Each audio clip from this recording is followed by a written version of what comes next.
Welcome to Brother Owl's Garden. What a delight to bring back a dear friend, a luminous soul, all the way from Mexico.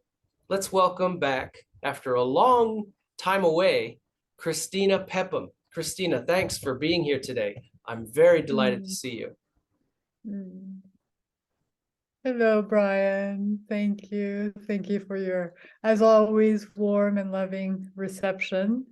Thank you for inviting me again to share from the heart what the soul longs to speak. Well, my soul longs to speak that you are a lovely, lovely being. You're easy to love. You are Mm. magnificent, and it's always a delight to have you back. I just think you're the cat's meow. So, what are you going to share with us today, Cristina? After I think it's been about a year, we were discussing Yeah. briefly as we were getting ready to record. You know, as Eva Cassidy sings, "Where does the time go?" You know, although she sang it much better than me. But where does the time go? And yeah, we're almost like timelessness here. So Yeah. Yes, that's very much the feeling. But a year, that is a long time. It's amazing, and it doesn't feel that way. no, not at all. But we'll have to make sure it's not that long again for this is your Yeah. third appearance gracing our platform. And I'm so thankful again to you. What do you've got up Well, your you have been sleeve very today? generous in your asking. Sorry, you were Uh, saying? what have you got up your sleeve to share with us today? Okay. So the theme for today is the wisdom of the heart. All right. What And in a way, there isn't much to say. I actually wanted to start off by saying that the wisdom of the heart, my experience, isn't so much about wisdom in the form of words necessarily. You know, when we speak of somebody who is wise, there's somebody who says wise words, right? And or maybe wise actions as well. And what came forth quite strongly is the wisdom of the heart really being a space, being an openness, being an isness, a presence that is deeper, that is part of our deeper reality. And at the same time, it is in everything. And is it something that we function from?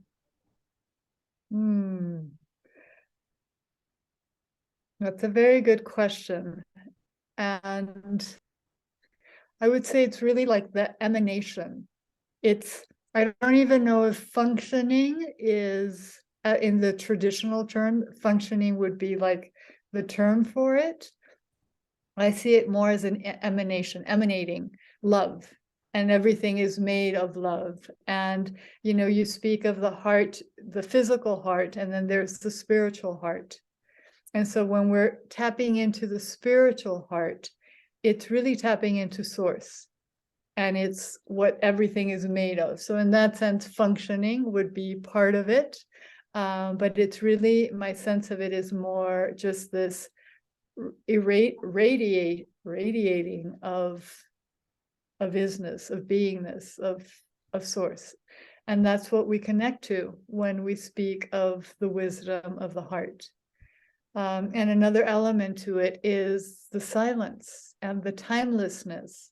As you were just speaking, a year has gone by and it feels like no time has gone by, right? And that's my sense, is the more we live from the heart, the more time doesn't exist. It's just always present. There's a timelessness about the wisdom of the heart.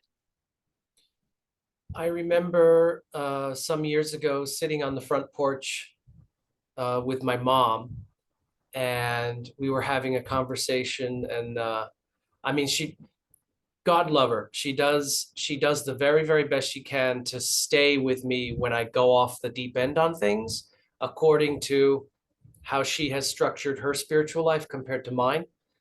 Mhm. And she's there to the full extent that she's able to be. And I don't say that in a sense of limitation. I say that in a sense of preferred or cultivated perspectives of the spiritual realm. And Mhm. most of it, I think we really don't know. Not really. Mhm. Um, Mhm. but I was referring to something similar when I said, what we get lulled and hypnotized and disconnected and forgetting into believing that we are here now on this planet in this body with this name and this race and this gender and this background and this everything. We think that is who we are. And of course, ultimately, it's not. But in this context, on this level, in this dimension, it's what we're being. It's who we're being. We're acting out as. And I said that's like the local, limited, finite, temporal, mortal, all that, all the words that mean limited, okay, Yes. or contained. But who we actually really are, I don't think we understand from that base point, from that perspective. Who we actually really are is limitless, timeless. I don't even like to say eternal because that means time, which never stops. So Mhm. timeless. And I said it's the universal all.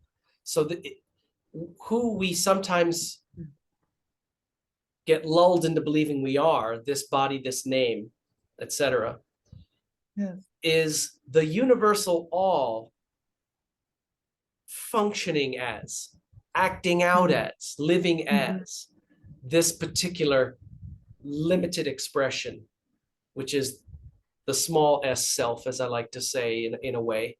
It's not who we ultimately are. It's what we're being at the moment. And Mhm. so when Yeah. you talk about the wisdom of the heart being a space, it I relate to that, the conversation that I had with my mom about how you and I sitting on the porch here is the local self Mhm. talking to the local self, but they are expressions, extensions, emanations of who we actually truly are, which is the inexpressible universal all.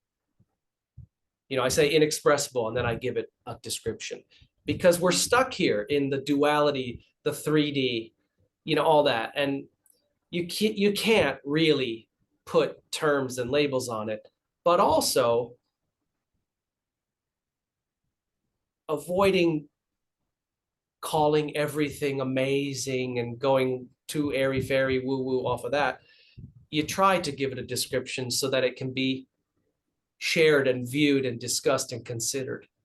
And so what you're saying is the wisdom of the heart being a space that we resonate in and resonate from sounds similar to me Mhm. of when we let go of the local small s self being, which is legitimate, but it's temporary, limited, mortal, Yeah. etc., and rise back up into source Mhm. where we are truly home. Yes. Yeah. What you're saying about the body and this, that we're lulled into that belief, in a way, the body is a point where we can turn towards. So within this space and form, to say turn towards the heart, there is kind of a locus here, right? So in that sense, the body being the I don't know if I can say the more superficial part of this, because I see it as it's just going deeper and deeper. So superficial being more matter, and then less superficial, not in the traditional term, but less, so I can't think of the word. So you have matter, and then spirit becomes more subtle. So I think more in terms of subtle, gross and subtle. And so the body, and that's time we spoke about the sacred embodiment, right? And so it's a way of beginning the return home, and you turn towards the heart, turns to that the heart is.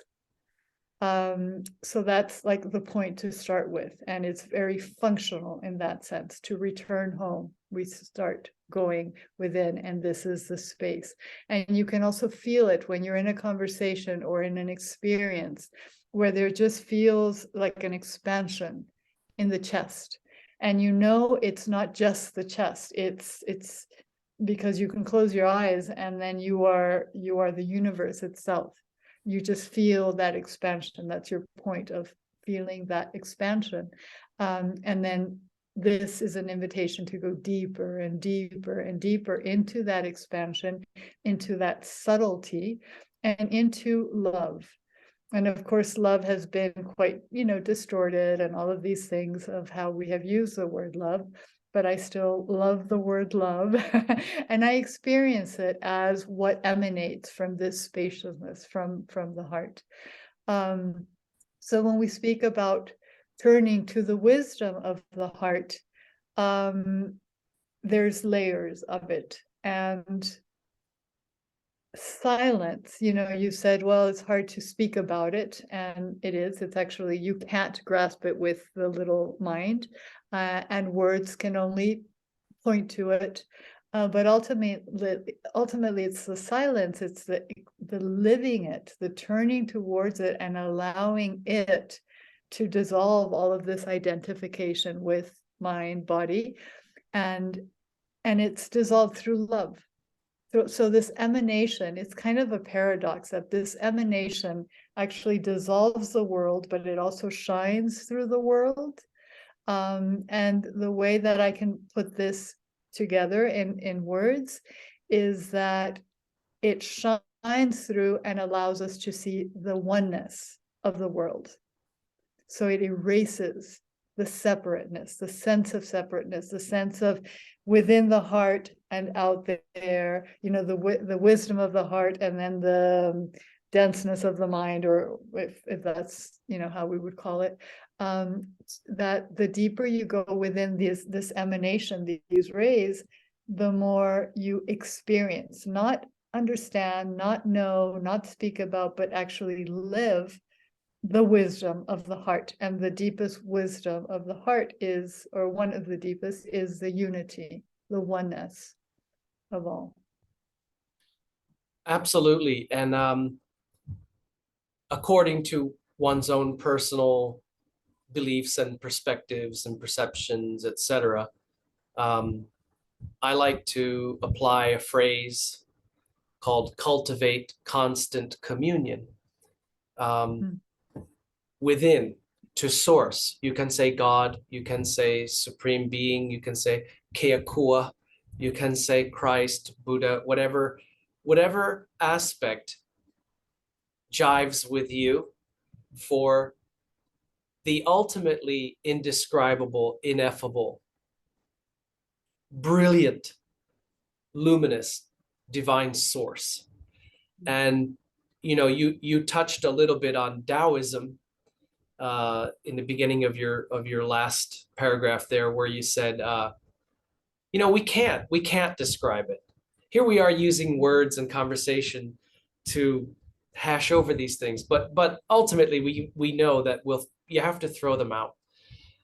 It reminds me, well, the Tao that can be named is not the eternal Tao. This kind of thing. Who knows does not speak. Who speaks does not know. Yet here we are speaking of it. Mhm. because we're in this dimension, in this form, in this context, on this platform. But we know that in the end, you have to drop and shed all that and experience it. And I liked your analogy of how words are, you know, they're way showers. They point the way, but they're not the way. They say it's there, it's up here, but they're not it. They're just saying direct your experience stream that way. You know, signs along the hiking trail are not the hiking trail, but they're little guide points. And so here we are with our guide points, offering them to whoever will partake of them. And Yeah. it reminds me, finally, of one of the Buddha's parables. He was speaking of the Dharma. The Buddha Dharma uh, is comparable to the gospel of Christ, the Dharma of the Buddha.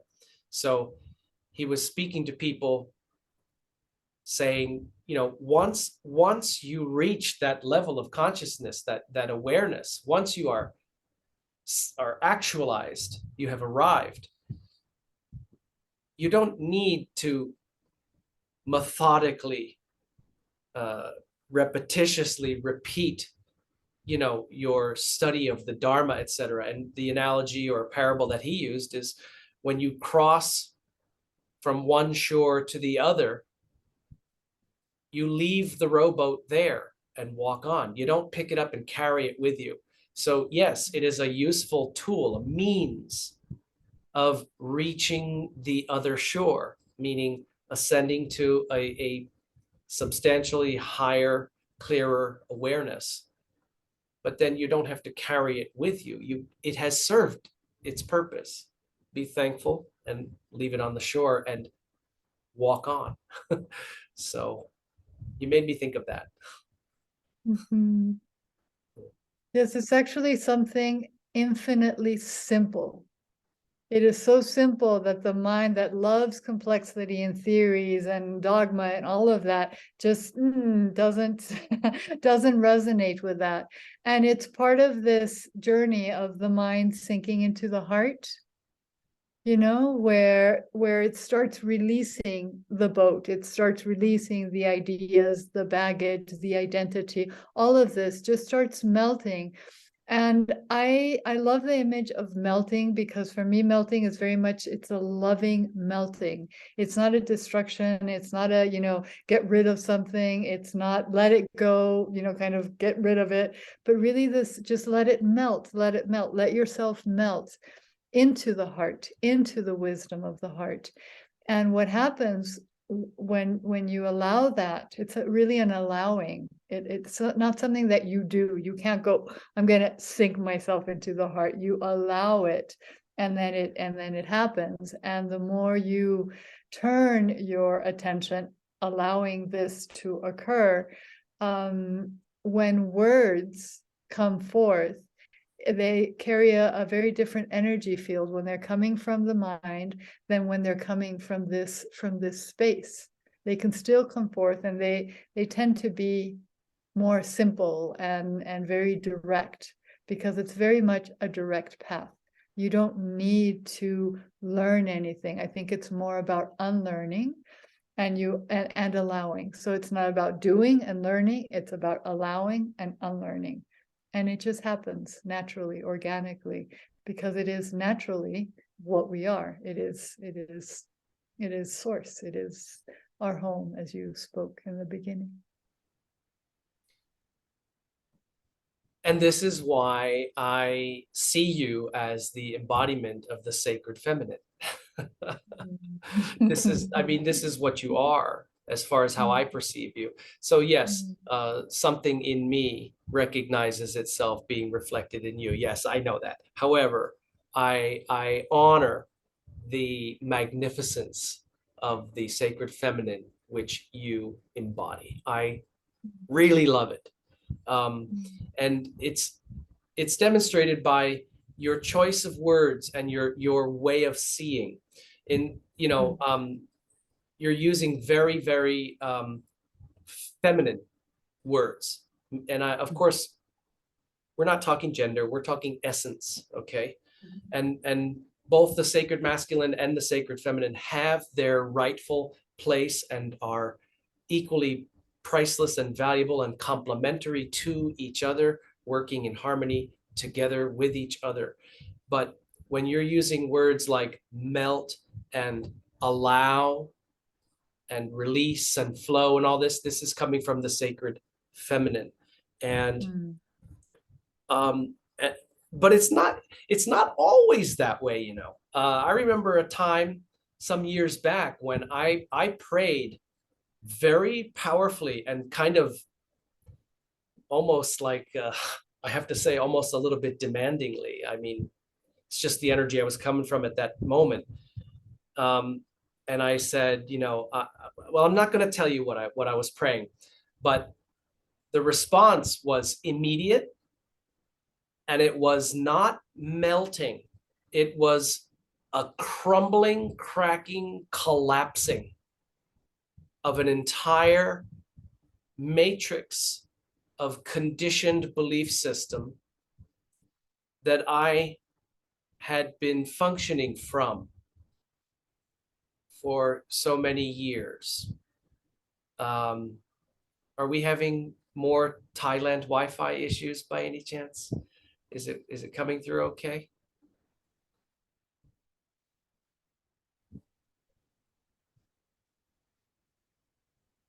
Yeah, sometimes you freeze. I don't know if I'm freezing, but Yeah, we'll see how it ends up. our sponsor today is Thailand Wi-Fi. So all credit to Thailand Wi-Fi. In case it broke up, I was saying that the response to that prayer, which I was very eager and ready to receive it, was like, okay, boom. And there was a complete collapse. Like imagine scaffolding around a building and it just started to crack and fall away. And it was rather, well, it was scary. It certainly wasn't a slow, gentle melting. Nope. It was a so it can go all over the spectrum. But I like the other thing you said about how it's not up here. It's happening here from our core. And it's kind of like, you know, imagine a room full of theologians arguing and debating over interpretations of scriptural text. And then in the next screen, compare that to someone who has let all of that incessant need to know everything and figure all those details out and take command of all the information and all that. Someone who has let go of that entire aspect and instead is blissfully, contentedly experiencing communion with source within themselves. And now imagine the facial expression if you were to take a snapshot of each of the two different kinds of people. And which one would you rather be? One who is incessantly arguing and debating about interpretations and meanings and scholastic things, which are absolutely never resolved, no matter what anyone says about them. They're never resolved. They're perpetually challenged and perpetually unsolved, as far as I'm concerned. And then the one who is experiencing the bliss within. And yet we have that ego intellect, and it does rise up, and it is celebrated in our culture. We reward people for being bent that way, and those that bend the other way, well, that is their reward. They don't need any worldly accolades in the first place, so who cares? Yeah. You know, I'm glad you brought it up, the thing about how it's not always about melting and soft, And I agree, my first experiences were, it's a shattering, and it's the scaffolding, that's the structure. So the structure, and I'm, maybe we could say the structure is more the masculine characteristics, the structure part, and it's hard, it is a destructuring. And then it just seems that the feminine, it's like the softer. So you, after the structure has, just fallen, then the softness, the subtle can come forth. And we may not even need to use feminine and masculine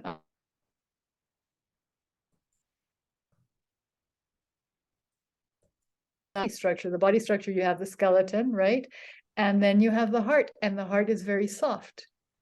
And so your whole view is being destructured, and then this is allowed to shine forth. But I agree, it's a journey, and I don't know if it necessarily has to be destructuring and then the softness coming forth. For other people, it might be a different experience.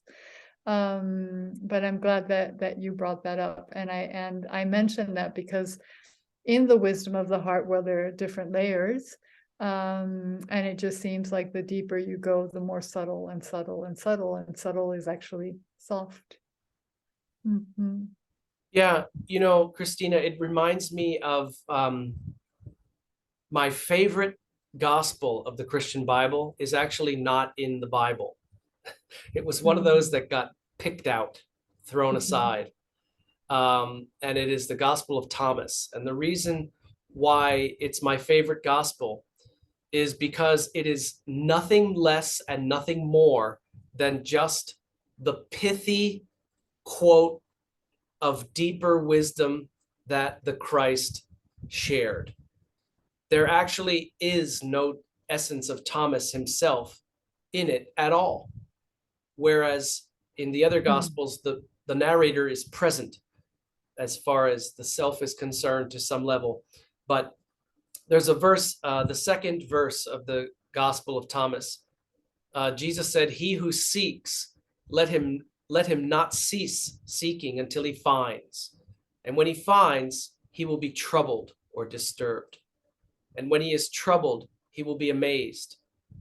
And then he will reign over all." There's many different ways to say it, but basically, my understanding of that particular verse of the Gospel of Thomas refers to what we're talking about now. The seeking, the asking, the trying to reconnect to and reclaim and remember, and all those words, to get back to the wisdom, to be rid of the confusion, to understand truth within us.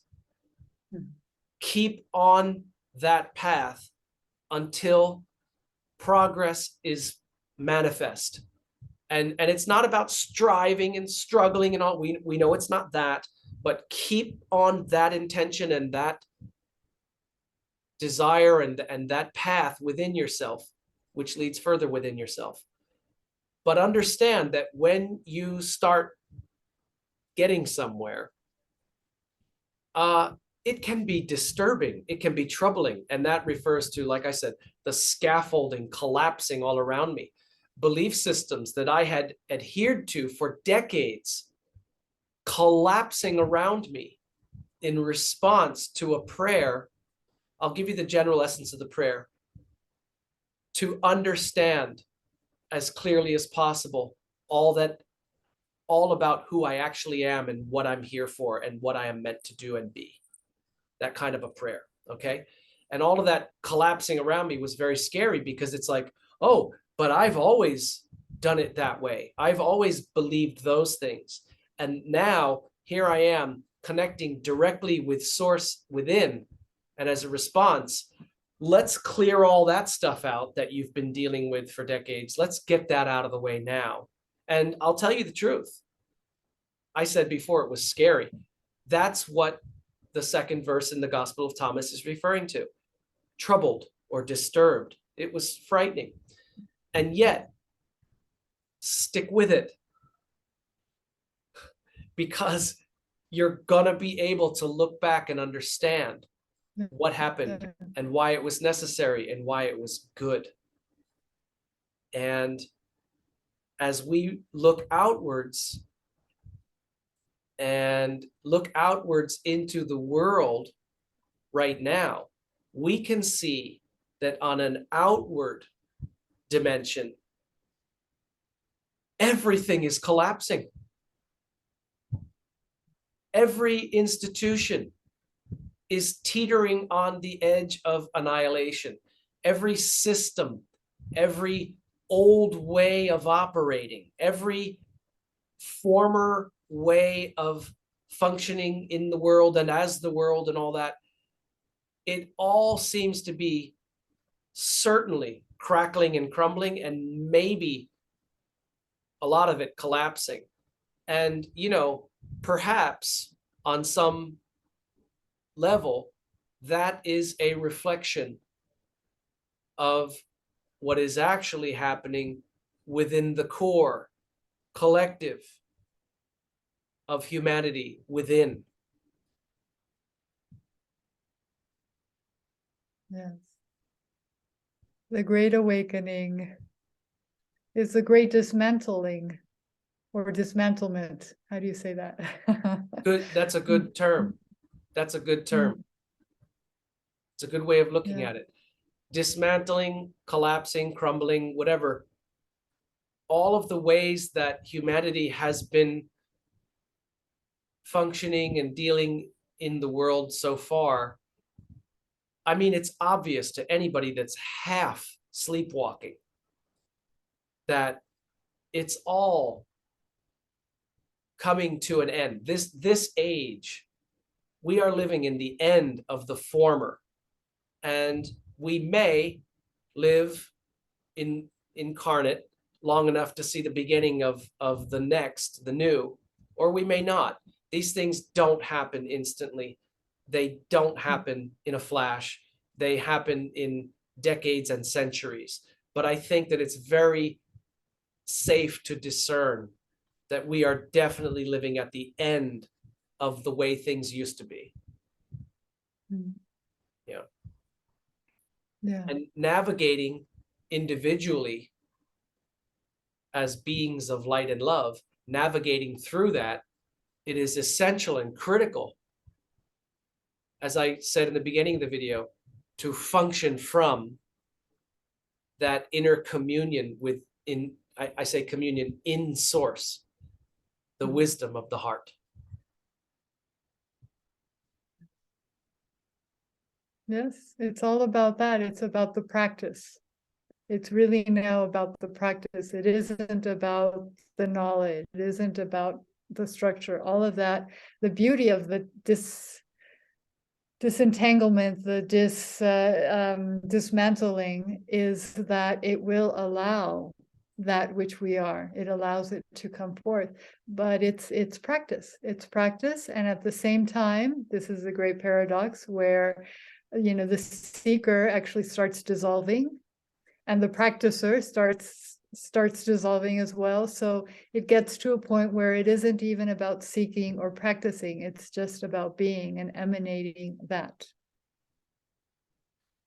Yeah, you might say the dissolution of the small s self, the dissolution of the sense of the local limited expression, me, dissolving away,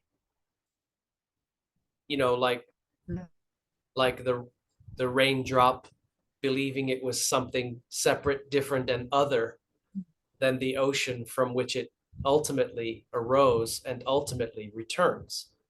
Credit to Rumi. Yeah. But that kind of concept makes a lot of sense. As we are the entire ocean in a drop, and then we're the drop back in the ocean, and onward and onward and onward. And I don't know if it ends. It might be a timeless game. It might be, well, in that sense, it would be an eternal game.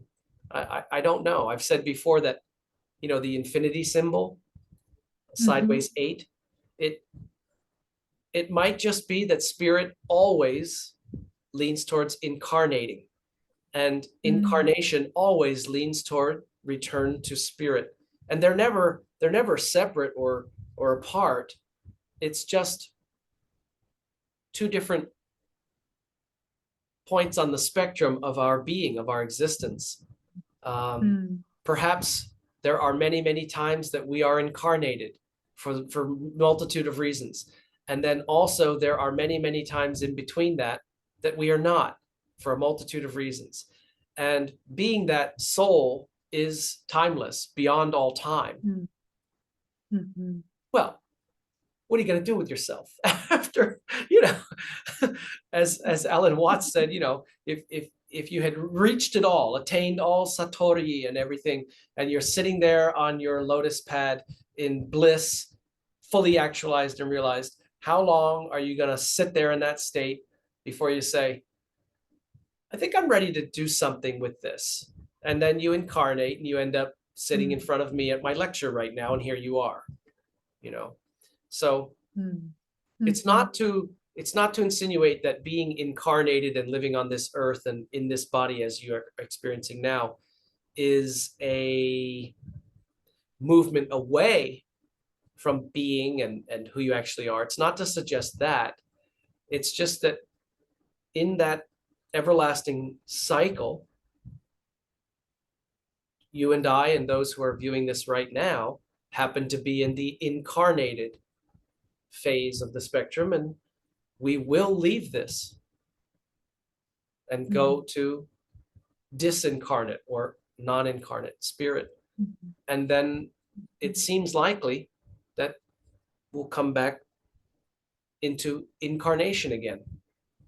I know there mm, are some faiths that do not believe that, and I can't prove any of it, but I mm, believe that that is likely, you know, in the sense that there are no certainties, only probabilities. But again, we're moving that up here, so I don't mean to do that. mhm. But yeah, Yeah. it just seems like spirit likes to incarnate, and incarnate likes to withdraw or let go of that back into spirit, into Mm. home. And I would like to offer the possibility of there being something deeper than this, which is just the presence. So you have this and you have this. And in a way it's this is what we wake up to no matter where we are. In this is what we wake up to. Absolutely, thank you, and I totally agree. And that was in the back of my mind the whole time, but thank you for bringing it out into expressed consciousness. It's beautiful. Mhm, Yes, mhm, definitely.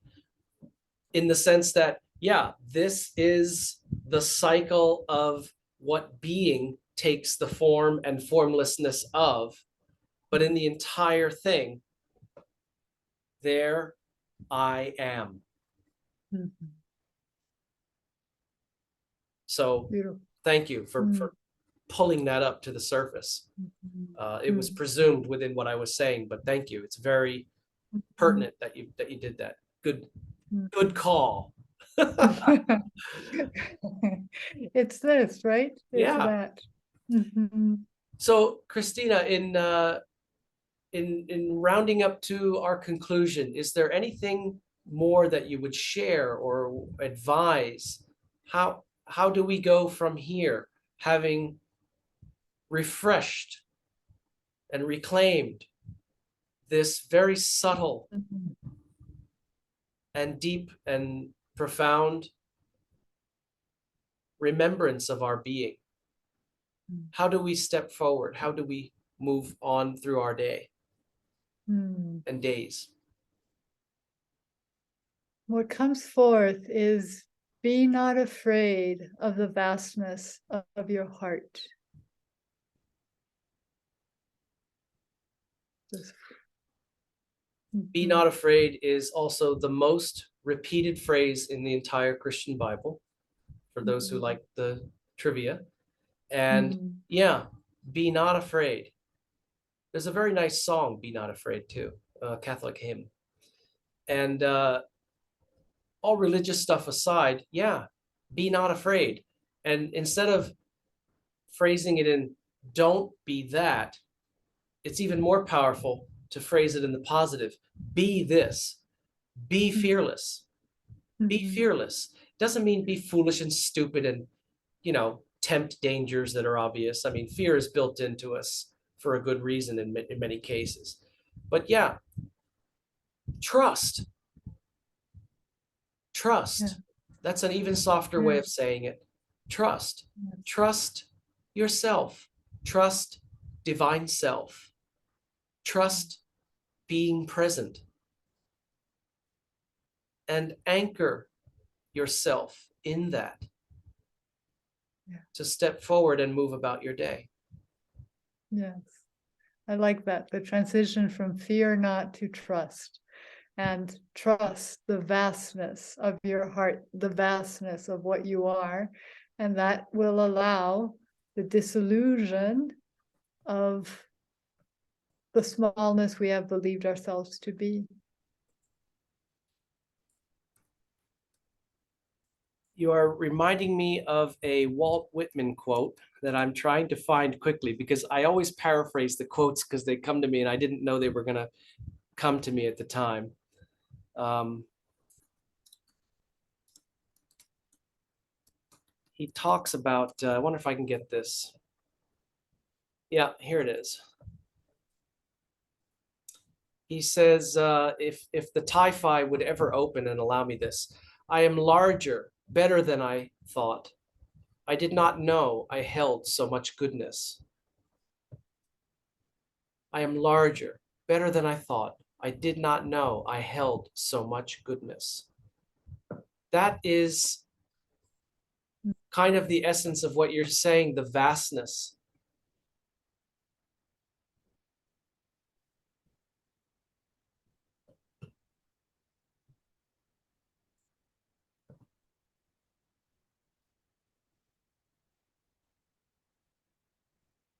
And I think in that sublime moment of silence, we will let that be our closure. Thank you, Christina. Mm. You're grand. Mm. Mirror, mirror.